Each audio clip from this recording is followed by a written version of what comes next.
तर लोकसभेला वापरलेली यादी हीच विधानसभेला वापरली गेली होती असा दावा महसूल मंत्री चंद्रशेखर बावनकुळेंनी केलाय।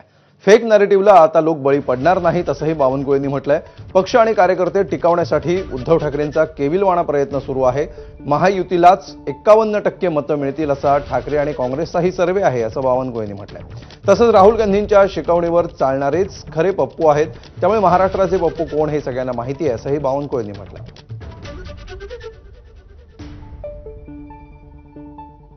राजजी आणि उद्धवजी एक आले तरी हरले, राजजी उद्धवजी एक आले तरी हरले। आणि मग कार्यकर्त्याला काय सांगायचं, मतदाराला काय सांगायचं, आपली लीडरशिप कशी प्रूव्ह करायची, आपल्या लीडरशिपला डाग कसा लागणार नाही, याकरता केलेलं हे केविलवाणा प्रयत्न आहे।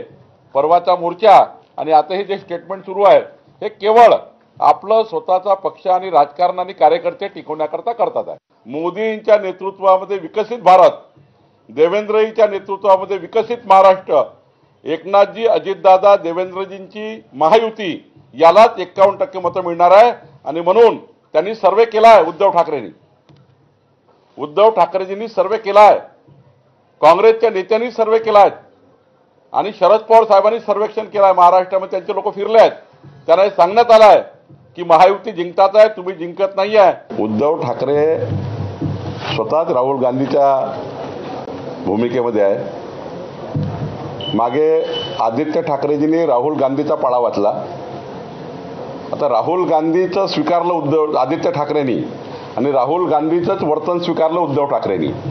पप्पू कोण आहे तुम्हाला माहीत पडलं, महाराष्ट्राला माहीत आहे पप्पू कोण आहे।